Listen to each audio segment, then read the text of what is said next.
అన్న నమస్తే, మీ పేరన్నా? నా పేరు ఆకుల సూర్యప్రకాష్ అన్న. అన్న ఏం చేస్తారు? నాది చిన్న బిజినెస్ అన్న, బిల్డింగ్ మెటీరియల్స్ షాప్. నేను మరి ఈ రోజున ఆయిల్ దొరుకుతున్నా దొరకలేదన్న? నా మొన్నటిదాకా కొద్దిగా ఇది జరిగిన మాట వాస్తవమే, కానీ నిన్న సీఎం గారి సమీక్ష మొదలుపెట్టిన తర్వాత నిన్న ఈవినింగ్ కల్లా మాకు ఆయిల్ ఫ్రీ అయిపోయిందన్న సిగ్నర్ ఏరియాలో. మరి ఈ రోజున వైసీపీ నాయకులు మాట్లాడుతున్నారు, చంద్రబాబు నాయుడు విజనరీ లీడర్ అంటా ఉన్నారు. మరి అవి ఈ రోజున విజనరీ పని చేయట్లేదు, ఏమీ పని చేయట్లేదు.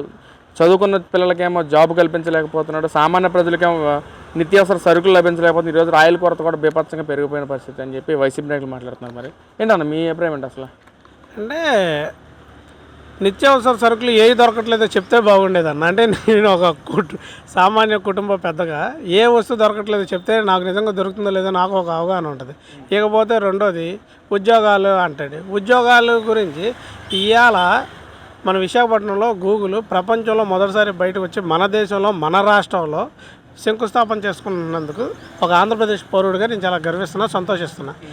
దానివల్ల వాళ్ళు 1,00,000 కోట్లు 1,35,000 కోట్లు అని చెప్పి మనతో అని ఇవాళ శంకుస్థాపన టయానికి వచ్చేబడి సుమారు 9.5 లక్షల కోట్లకి అనుబంధంగా మేము ఇక్కడ కార్యకలాపాలు చేస్తామని ప్రకటిస్తే శంకుస్థాపన టయానికి 1,00,000 కోట్లకే మనకు సుమారు ప్రత్యక్షంగా కానీ పరోక్షంగా కానీ 1,00,000 ఉద్యోగాలు వస్తే 9.5 లక్షల కోట్లకి 9.5 లక్షల ఉద్యోగాలు వచ్చినట్టేగా, ప్రత్యక్షంగా కానీ పరోక్షంగా కానీ.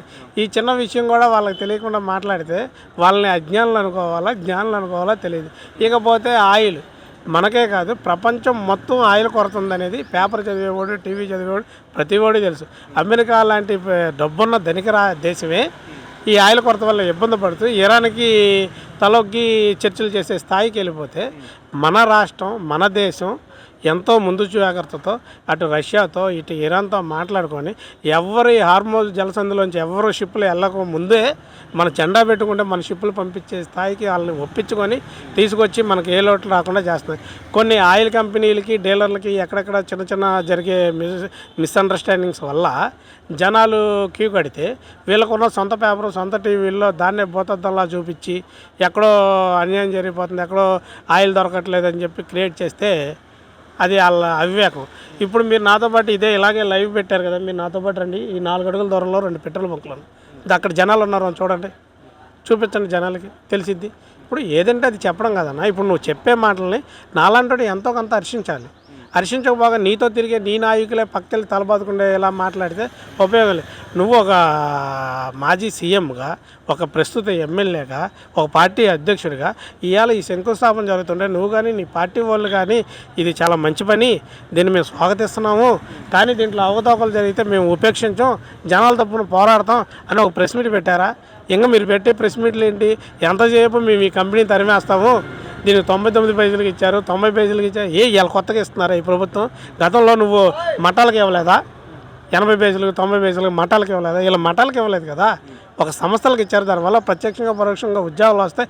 నాలాంటి పిల్లలు రేపు చదువు పూర్తి అయితే వేరే రాష్ట్రాలకు, పొరుగు వలసవాదులకు వెళ్లకుండా నా రాష్ట్రంలో ఉద్యోగం చేసుకునే అవకాశాలు వస్తాయి కదా. ఇప్పుడు అంతకుముందు కాంగ్రెస్ ప్రభుత్వం పరిపాలించినప్పుడు లేవా? మీ నాన్నగారు రాజశేఖర రెడ్డి గారు పరిపాలించినప్పుడు ఇవ్వలేదా కంపెనీలకి? అంతకుముందు చంద్రబాబు నాయుడు గారు ఇవ్వలేదా? లేకపోతే ఇంకో ప్రభుత్వం ఇవ్వలేదా? ఇప్పుడు ఈ ప్రభుత్వం ఇస్తుంది. ఇది అనాథగా వస్తుంది. కోర్టు మీకు ప్రత్యేకంగా హైకోర్టు కూడా మీకు మొట్టికాయలు వేస్తుంది. ఎన్నిసార్లు చెప్పినా మీకు ఇంకా కేసులు వేస్తాం, గొడవలు చేస్తాం. అంటే జనాలు మిమ్మల్ని చూసి అసహించుకోవడం పోయి నవ్వుకునే పరిస్థితికి వచ్చేసారు. మీరు గమనించుకోకపోతే ఆ 11 నుంచి మీ ఒక్కరు కూడా వస్తారో లేదో తెలుసుకునే పరిస్థితికి వచ్చేస్తారు. అంటే అసలు ముఖ్యంగా చంద్రబాబు వస్తే కరువు వస్తుందని చెప్పి మనం గతంలో ఎలా అనుకున్నాం, ఈరోజు అదేవిధంగా రైతులు ఇబ్బంది పడ్డారు, ఈరోజు సామాన్యులు ఇబ్బంది పడుతున్నారు. అసలు అన్ని రకాలుగా కూడా చంద్రబాబు వస్తే ఇబ్బందికరంగా గురి జరుగుతున్న పరిస్థితులు మనం చూస్తామని చెప్పి కూడా వైసీపీ నాయకులు మాట్లాడుతున్నా. మరేంటి వైసీపీలో ఉన్న రైతులు ఇబ్బంది పడితే మనం చేసేదే లేదన్న. ఏ రైతు ఇబ్బంది పడుతున్నాడు? ఈ రైతు వచ్చి నాకు యూరియా దొరకలేదన్నాడా?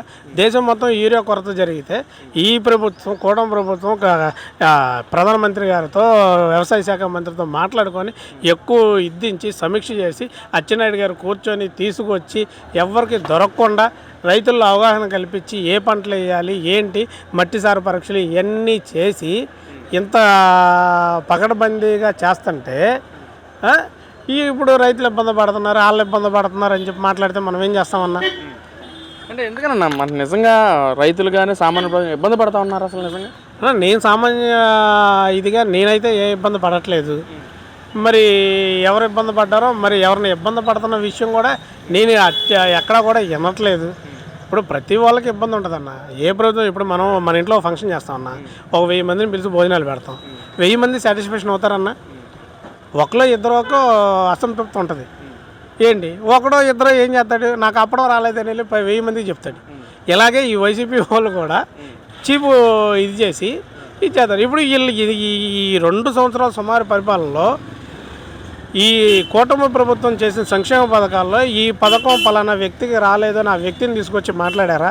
ఎంతసేపు ఆ లడ్డు విషయమో, లేకపోతే కల్తీ నెయ్యి విషయమో, లేకపోతే మందు విషయమో, ఇలాంటి విషయాలు తప్ప, వీళ్ళ నాయకులు ఈయన ఇరుక్కునే కేసులు తప్ప పబ్లిక్కి సంబంధించిన విషయాలు మాట్లాడుతున్నారా?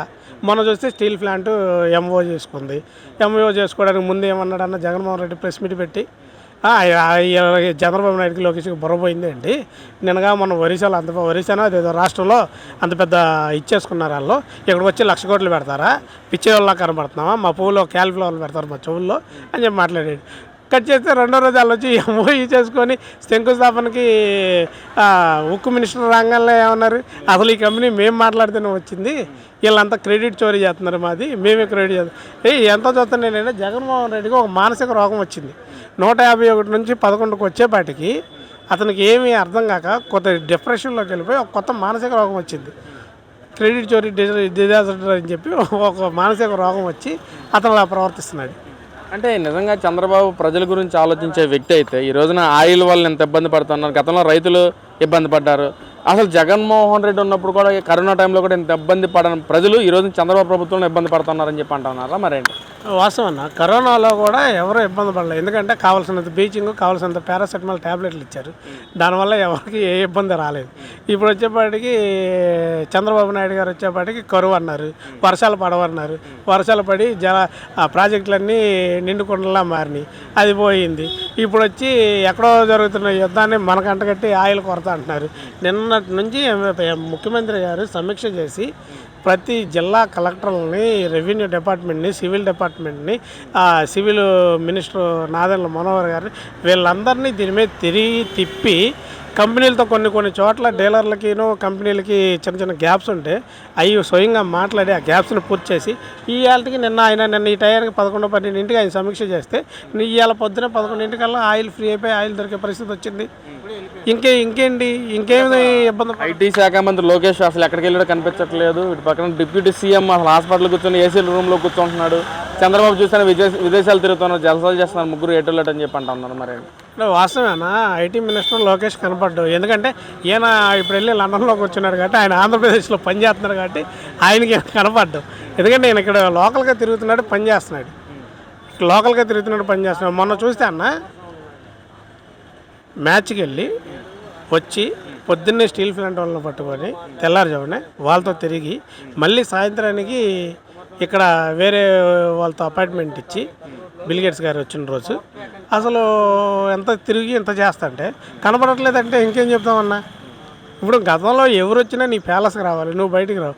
వీళ్ళేమో ఎవరు వచ్చినా వాళ్ళని ఆకర్షించడానికి, వాళ్ళని సాటిస్ఫాక్షన్ చేసి వాళ్ళ దగ్గర నుంచి ఇప్పుడు 1,35,000 నుంచి 9,00,000 కోట్లు ఎలా పెట్టుబడులు పెంచారో అలా పెంచడం కోసం వాళ్ళే స్వయంగా వెళ్ళి రిసీవ్ చేసుకొని వాళ్ళతో బాగా ఇదయ్యి వాళ్ళని ఇచ్చేస్తుంటే వీళ్ళు కనపడట్లా అంటే డిప్యూటీ సీఎం పవన్ కళ్యాణ్ గారు కనపడలేదండి.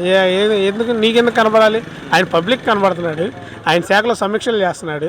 ఆయనకి చిన్న మైనర్ సర్జరీ జరిగిన ఒక్కరోజు లేదా 2 రోజులు రెస్ట్ తీసుకున్నాడు. ఎమ్మటనే పంచాయతీరాజ్ శాఖ మీద సమీక్షలు చేశాడు.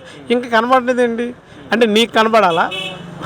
నీకు కనపడాలంటే 3 కటౌట్లు చేయించుకో. చంద్రబాబు నాయుడు, లోకేష్, పవన్ కళ్యాణ్ గారు చేయించి నీ ఇంటి పక్కన పెట్టుకుంటే నువ్వు ఎప్పుడు వాళ్ళ మీద ఏదో ప్యాడ్ వేసుకుంటే ఫెన్సింగ్ చేస్తున్నారు, అదేవిధంగా కటౌట్లు పెట్టుకోమంటారా? అంటే ఎప్పుడు కూడా నీకు నిద్రలో కూడా వీళ్ళే గుర్తొస్తున్నారు కాబట్టి లేకంగానే ఇలా చూసి 2 ప్యాడ్ మొదలేసి నీకున్న మానసిక రోగానికి ట్రీట్మెంట్ కింద దాన్ని చేసుకోమని అడుగుతున్నా.